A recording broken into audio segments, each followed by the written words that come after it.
श्री स्वामी समर्थ. एकदा नारद मुनी भगवान श्री विष्णूकडे जातात आणि त्यांना म्हणतात की हे प्रभू, माझ्या मनात एक प्रश्न आहे ज्याचं उत्तर मला तुमच्याकडून हवं आहे. तेव्हा भगवान विष्णू म्हणतात की हे नारद मुनी, तुम्ही निसंकोच होऊन तो प्रश्न विचारा, मी नक्की त्याला उत्तर देईल.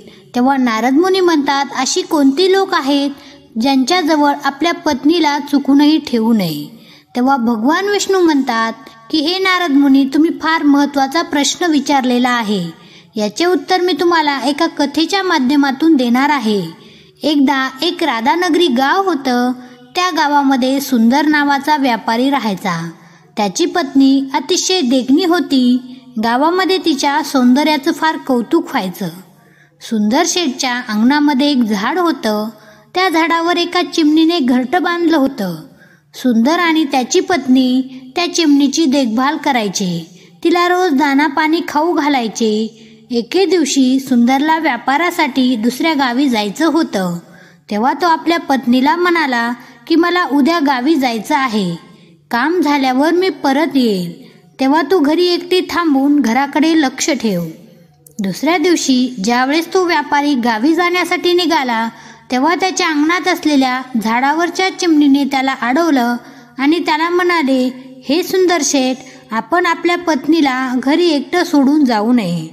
तेव्हा सुंदर शेठ रागाने म्हणाला की तू असं का म्हणत आहेस? मी माझ्या पत्नीला माझ्याच घरी एकटा सोडून का जाऊ शकत नाही? तेव्हा ती चिमणी सुंदर शेठला म्हणाली, हे शेठ, तुम्हाला असं समजणार नाही. मी तुम्हाला एक छोटी कथा सांगते. त्यानंतर मग तुम्हाला समजेल की मी काय म्हणत आहे, की तुमच्या पत्नीला एकटं सोडून जाऊ नका. तेव्हा सुंदर शेठ म्हणाला, ठीक आहे, सांगा काय आहे.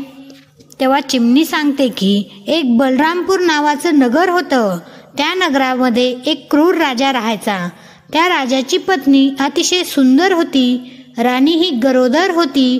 एक दिवस राजाला दुसऱ्या राज्यात राहणाऱ्या त्याच्या भावाचे पत्र आले आणि त्याने भेटण्यासाठी राजाला बोलवले. तेव्हा राजा आपल्या राणीला म्हणाला की मी माझ्या भावाला भेटून थोड्याच दिवसात परत येईल.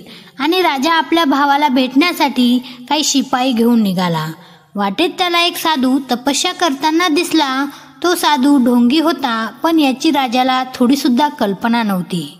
राजाने त्याच्या चरणावर आपले मस्तक ठेवले आणि त्याला नमस्कार करत म्हणाला की हे गुरुवर, माझी पत्नी गरोदर आहे. तिला कन्यारत्न होईल का पुत्ररत्न, कृपया मला हे सांगावे. तेव्हा तो ढोंगी साधू म्हणाला, तुला पुत्र होईल का पुत्री हे तर मी सांगू शकत नाही, पण तुला एवढेच सांगतो की जर तुला कन्यारत्न झाले तर मात्र तुझा विनाश अटळ आहे. तुझ्यावर मोठे संकट येणार आहे. हे ऐकून मात्र राजा भयभीत झाला आणि आपल्या राज्याच्या दिशेने माघारी फिरला. तो राजमहालामध्ये आला आणि आपल्या राणीला म्हणाला, जर तुला मुलगी झाली तर सैन्याच्या मदतीने तू तिला संपवून टाक.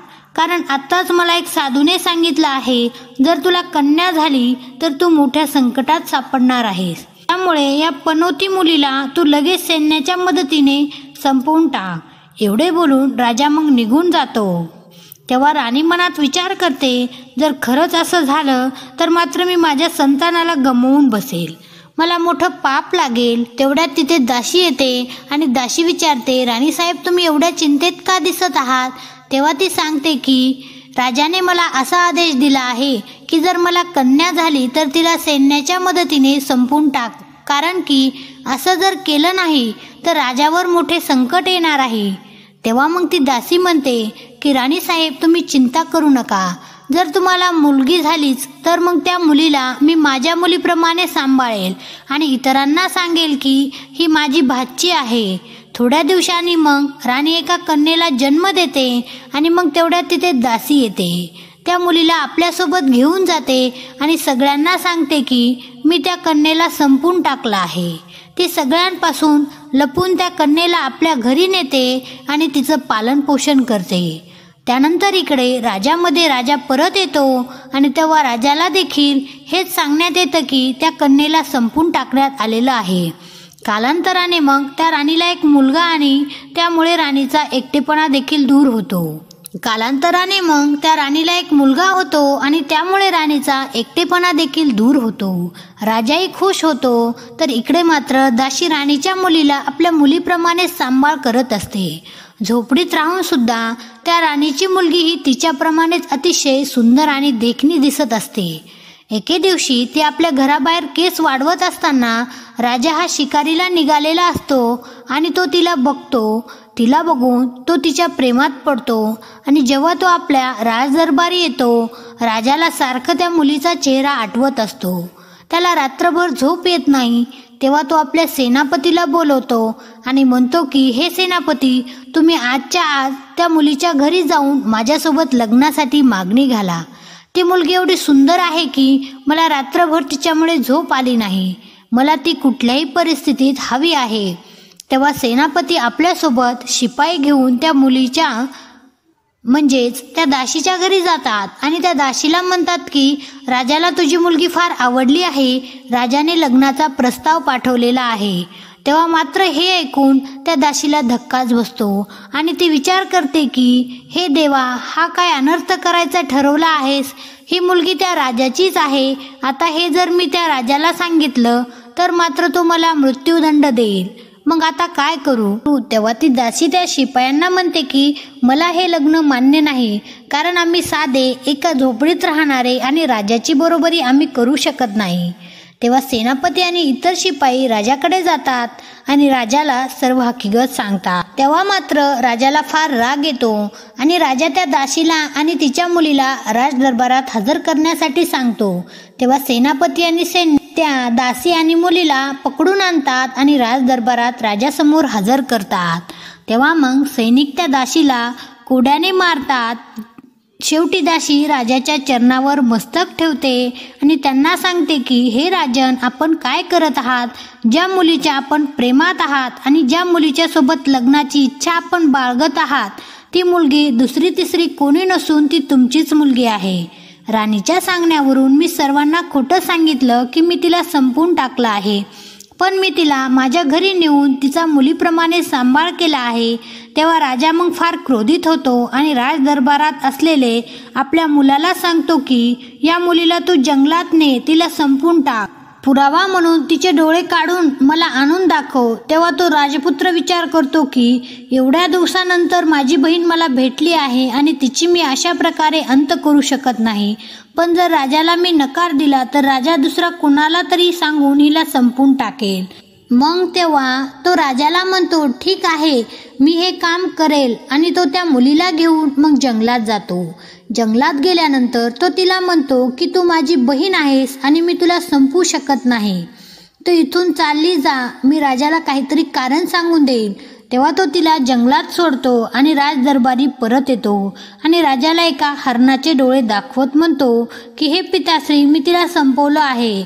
जेव्हा तो राणीच्या कक्षात जातो तेव्हा ती राणी त्याला विचारते की तू तुझ्या बहिणीला संपवलं आहेस का. तेव्हा तो सांगतो की नाही, मी तुमच्याशी खोटं बोलणार नाही, मी तिला काहीही केलं नाही, तिला उलट जंगलात सोडून दिलं आहे. हे ऐकून मात्र राणीला फार बरं वाटतं. तर मग आता त्या राणीची मुलगी इकडे जंगलामध्येच राहत असते. आता बरेच दिवस होतात ती जंगलातील फळे वगैरे खाऊनच जगत असते. तिच्या अंगावरची साडी वगैरे देखील फाटून गेलेली असते. अर्धनग्न अवस्थेत तिच्या जंगलात फिरत असते. तेवढ्यातच मग एका दुसऱ्या राज्याचा एक राजकुमार त्या जंगलात शिकारीसाठी आलेला असतो. राजकुमाराला बघून ती मुलगी पटकन झाडाच्या मागे लपते. तेव्हा तो राजकुमार विश्रांतीसाठी त्याच झाडाखाली थांबतो आणि मग तेवढ्यातच तिथे झाडाची पान हलल्यामुळे त्याला लक्षात येते की तिथे कोणीतरी आहे. तो म्हणतो जो कोणी असेल त्याने लवकर माझ्यासमोर यावं. मी आश्वासन देतो की मी त्याला काहीही करणार नाही. तेव्हा ती राणीची मुलगी म्हणते की तुम्ही जर मला वस्त्र दिले तर मी तुमच्यासमोर येऊ शकते.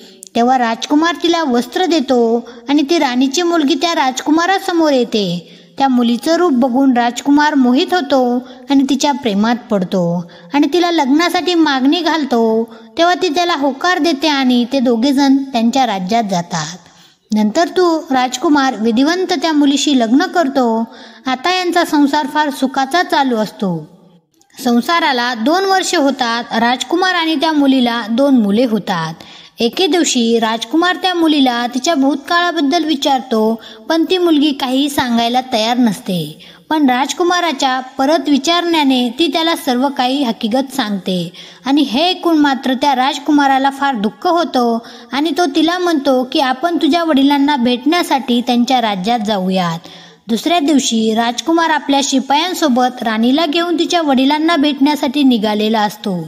राजकुमारच राज्य आणि त्या मुलीच्या वडिलाचे राज्य यांच्यामध्ये फार अंतर असतं, त्यामुळे जाताना बराच वेळ सुद्धा लागणार असतो. तर राजकुमार त्या मुलीला म्हणतो की मी शेजारच्या राज्यात माझा मित्र राहतो, मी त्याला भेटून थेट तुझ्या वडिलांच्या राज्यात पोहोचतो. तोपर्यंत तू या सैन्यासोबत तिकडे जा, तुम्ही तिथे पोहोचण्या अगोदर मी तिथे आलेलो असेल. असे म्हणून तो राजकुमार तिथून चालला जातो. तर ती मुलगी आपल्या 2 मुलांसोबत आणि सैन्यांसोबत वडिलांच्या राज्याच्या दिशेने वाटचाल करत असते. अंतर खूप जास्त असल्याने वाटेत अंधार पडतो आणि मग सगळे सैनिक एका ठिकाणी आपला तंबू लावतात. त्या मुलीचा देखील तंबू लावण्यात येतो. तर त्या राजकुमाराचा मंत्री हा त्याचा तंबू त्या मुलीच्या कक्षाच्या शेजारीच लावतो. रात्र होते तेव्हा तो मंत्री हळूच त्या मुलीच्या कक्षात येतो. हे बघून ती मुलगी थोड्या मोठ्या आवाजात म्हणते की काय करत आहात, तुम्हाला माहीत नाही का मी कोण आहे? राजकुमाराला जर कळालं तर राजकुमार तुम्हाला दंड देतील. तेव्हा तो मंत्री म्हणतो की तुझं सौंदर्य बघून माझ्यामध्ये काम वासना जागृत झाली आहे. तेव्हा त्या मुलीच्या लक्षात येतं की याचं मन आता काम वासनेनं भरलं आहे. तेव्हा हा काही केल्या ऐकणार नाही. तेव्हा ती आपल्या मुलाला समोर करते आणि त्याला देवाची शपथ देते. पण मात्र तो दृष्ट मंत्री तिच्या मुलाला संपून टाकतो. तेव्हा ती मुलगी आपली आबरू वाचवण्यासाठी तिथून पळून जाते. सकाळी ती परत तिथे येते आणि आपल्या मुलाचे शव बघून तिला फार दुःख होतं. पण राजकुमार तिथे नसल्याने ती काहीच करू शकत नसते. त्यामुळे ती सैनिकासोबत तिच्या वडिलांच्या राज्याच्या दिशेने निघते. परत वाटेत अंधार होतो. सैन्य परत आपले तंबू लावतात आणि त्या मुलीचाही तंबू लावण्यात येतो. तेव्हा त्या राजकुमाराचा सेनापती यावेळेस त्या मुलीच्या कक्षाजवळ आपला तंबू लावतो. रात्र होते आणि तो सेनापती हळूच त्या मुलीच्या कक्षामध्ये येतो. त्या मुलीला एकटं बघून सेनापती तिला जबरदस्ती करतो. पण ती मोठ्या आवाजात त्याला म्हणते की हे काय करत आहात, याची शिक्षा तुम्हाला नक्की मिळेल. तेव्हा तो हसू लागतो आणि त्या मुलीवर तुटून पडतो. तेवढ्यात ती मुलगी आपल्या दुसऱ्या मुलाला त्यांच्यासमोर करते आणि त्याची शपथ देते. पण तो क्रूर सेनापती तिच्या मुलाला मारून टाकतो. मग तेव्हा ती मुलगी आपली आबरू वाचवण्यासाठी जंगलाच्या दिशेने धावते. तर तिकडे नदी असते आणि मग ती विचार करते की आता माझी 2 मुलं मृत्यू झालेली आहेत, मग माझं जगून तरी काय फायदा. त्याच्यामुळे ती त्या नदीत उडी मारते आणि त्या नदीच्या पाण्यात वाहत जात असताना एका ठिकाणी एका गुरुचे शिष्य हे गुरुचे कपडे धुण्यासाठी त्या नदीवर आलेले असतात. तेव्हा ते बघतात की एक स्त्री वाहून जात आहे. तेव्हा ते तिला बाहेर काढतात आणि तिचं सौंदर्य बघून तिच्यावर मोहित होतात. आणि मग तेव्हा ती मुलगी विचार करते की मी त्या दोघांच्या तावडीतून वाचले आणि आता या दोघांच्या तावडीत सापडले. तेवढ्यातच तिथे अजून काही शिष्य येतात आणि त्यांच्यामध्ये या मुलीला मिळवण्यासाठी चांगलीच हातापाई होते. तर त्यातील एक जण म्हणतो की आपण याचा निर्णय आपल्या गुरुजीवर सोडूयात.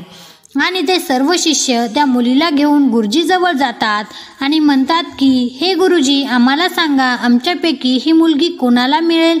तेव्हा त्यांचे गुरु हे परमज्ञानी आणि कट्टर संन्यासी असतात. त्या मुलीकडे बघून त्यांना लक्षात येतं की ही साधीसुधी नसून ही एका राजघराण्यातील मुलगी आहे. तेव्हा ते आपल्या शिष्यांना सांगतात की तुम्ही हिला बहीण मानावे आणि हिचे रक्षण करावे. तेव्हा गुरुच्या आज्ञेचे पालन करत हे सर्वजण तिला बहीण मानतात आणि मग ती मुलगी त्या शिष्यासोबत त्या आश्रमातच राहू लागते. तर इकडे ज्यावेळेस तो राजकुमार परत येतो त्यावेळेस मंत्री आणि सेनापती सुरात सूर मिसळून राजकुमाराला सांगतात की ती मुलगी फार वाईट होती. तिने तुमच्या 2 मुलांना संपून टाकले आणि इथून पळून गेली. ते राजकुमाराला देखील त्यांच्यावर विश्वास बसतो, कारण की राजकुमाराला वाटतं एक जण खोटं बोलू शकतो, पण दोघेही जर म्हणत असतील तर याचा अर्थ ते बरोबरच सांगत असतील. तेव्हा राजकुमार दुःखी होतो. पण राजकुमार त्या मुलीच्या वडिलांना भेटण्यासाठी आपल्या सैन्यासोबत तिच्या वडिलांच्या राज्याच्या दिशेने निघतो. तर इकडे एके दिवशी त्या मुलीच्या वडिलांच्या राज्यातील सैनिक तिच्या आश्रमाच्या बाहेरून जात असतात. तेव्हा त्या मुलीला लक्षात येतं की आपण आपल्या वडिलांच्या राज्यात पोहोचलेलो आहोत. तेव्हा तिला हे चांगलंच ठाऊक असतं की तिच्या वडिलांना कथा ऐकणं फार आवडत असतं. म्हणून मग ती नेमकीच भाऊ मानलेले त्या गुरुचे शिष्य असतात त्यांना सांगते की राजाला कथा ऐकणे फार आवडते आणि तुम्ही राजाला भेटून कथा सादर करण्याची परवानगी घ्यावी. तेव्हा ते शिष्य राजाजवळ जातात आणि राजाला सांगतात की आमची बहीण फार छान कथा सांगते आणि तिला तुमच्यासमोर कथा सादर करायची आहे. हे ऐकल्यानंतर राजा परवानगी देतो. तर इकडे राजदरबारात मग त्या शिष्यांसोबत ती मुलगी येते. तिने आपल्या डोक्यावर पदर ठेवलेला असतो आणि संन्यासाचे वस्त्र घातलेले असतात. त्यामुळे राजा त्या मुलीला ओळखू शकत नाही आणि ती मुलगी मग राजाला कथा सांगत असते. तिच्या कथा एवढ्या सुंदर असतात की राजाला त्या फार आवडत असतात. त्यामुळे राजा तिला खूप धनधान्य संपत्ती देत असतो. त्यामुळे आता हे शिष्यांना देखील पैशाची काहीच कमतरता राहत नाही. त्यांच्याकडे खूप सारे पैसे देखील जमा होतात. एके दिवशी ही मुलगी कथा सांगायला गेलेली असताना तिथे राजकुमार आणि त्या मंत्र्यांना देखील पाहते. तिच्या वडिलांच्या बाजूला ते राजकुमार आणि मंत्री बसलेले असतात. मग तेव्हा ती विचार करते की आता कथा सांगायला उलट फार मजा येईल आणि या मंत्र्यांना देखील चांगला धडा शिकवता येईल. तेव्हा मग ती कथेला प्रारंभ करते आणि राजाला सांगते की हे राजन, मी आता जी कथा सांगणार आहे ती पूर्ण ऐका. जर कुणीही कथा अर्धवट सोडून गेला तर मी कथा पूर्ण करणार नाही. तेव्हा राजा तिला आश्वासन देतो की कोणीही अर्धवट सोडून जाणार नाही. तेव्हा ती मुलगी कथा सांगायला प्रारंभ करते आणि म्हणते की एकदा एक क्रूर राजा होता. त्याला मुलगी झाली तेव्हा त्याने त्याच्या मुलाला सांगून तिला जंगलात नेऊन संपून टाकण्याचा आदेश दिला आणि येताना तिचे डोळे पुरावा म्हणून घेऊन येण्यासाठी सांगितले. पण तिला त्या राजाच्या मुलाने त्या मुलीला न मारता सोडून दिले आणि आपल्या वडिलांना हरणाचे डोळे त्या मुलीचे डोळे म्हणून दाखवले. तेव्हा तिथे बसलेला तो राजा त्याला लक्षात येतं की ही तर कथा आपलीच आहे. तेव्हा तो त्या मुलीला ही कथा पुढे चालू ठेवण्यासाठी सांगतो. पुढे ती मुलगी सांगते की जेव्हा राजाच्या मुलाने तिला जंगलात सोडून दिले तेव्हा कसं बसं ती मुलगी त्या जंगलात राहू लागली आणि तेवढ्यात तिथे एक राजकुमार आला. राजकुमाराने त्या मुलीला बघितलं, तिच्यावर मोहित झाला आणि तिच्याशी लग्न केलं. त्यानंतर एके दिवशी राजकुमाराने त्या मुलीला तिच्या भूतकाळाबद्दल विचारलं असता त्या मुलीने त्या राजकुमाराला सर्व काही सांगितलं. त्या मुलीच्या भूतकाळाबद्दल ऐकून तो राजकुमार दुःखी झाला आणि त्याने तिच्या वडिलांना भेटण्याचा निर्णय घेतला. त्यासाठी तो राणी आणि आपल्या सैन्याबरोबर तिच्या वडिलांना भेटण्यासाठी निघाला. त्याने तिला एकटंच सोडून शेजारील देशामध्ये असलेल्या त्याच्या मित्राला भेटण्यासाठी गेला आणि तिच्या अगोदर तिच्या वडिलांच्या राज्यात तोच पोहोचेल असे आश्वासनही दिले. हे ऐकल्यानंतर मात्र राजकुमाराला ही कथा आपलीच आहे असं वाटू लागलं. त्यामुळे तो तिला म्हणाला की ही कथा पुढे चालू ठेवा. पुढे ती म्हणाली, जेव्हा ती मुलगी सैन्यासोबत जात होती, वाटेत अंधार पडला तेव्हा त्या राजकुमाराच्या मंत्र्यांनी त्या मुलीच्या तंबूजवळ आपला तंबू लावला आणि रात्री तिच्या कक्षात जाऊन तिच्यावर जोर जबरदस्ती करण्याचा प्रयत्न केला. आबरू वाचवण्यासाठी ती मुलगी तिथून धावली आणि त्या मंत्र्याने तिच्या मुलाला देखील संपून टाकले.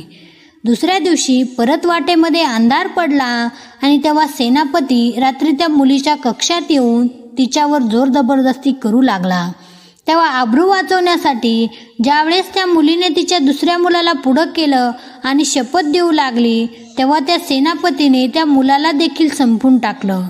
तेव्हा ती मुलगी तिथून धावत जंगलाच्या दिशेने गेली आणि एका नदीमध्ये उडी टाकली. हे ऐकल्यानंतर मात्र तिथे बसलेल्या मंत्री आणि सेनापतीला लक्षात आलं की आता आपलं काही खरं नाही. त्यामुळे ते तिथून उठून जाण्याचा प्रयत्न करत होते. तेव्हा मात्र राजकुमाराने उठून त्या दोघांनाही पकडले.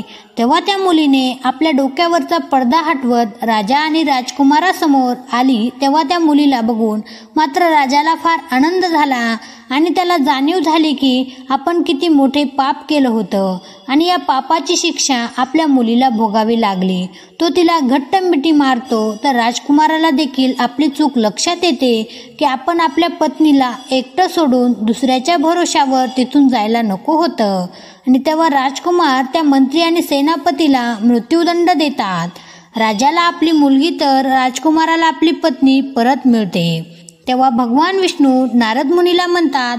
पुढे ती चिमणी त्या व्यापाऱ्याला म्हणाली, कोणी कितीही जवळचा जरी असेल तरी सुद्धा आपली तरुण पत्नी, तरुण मुलगी किंवा तरुण बहिणीला दुसऱ्यावर भरोसा ठेवून त्यांच्यासोबत एकटीला पाठवू नये किंवा त्यांच्याजवळ ठेवू नये, जरी तो कितीही विश्वासपात्र किंवा इमानदार असो.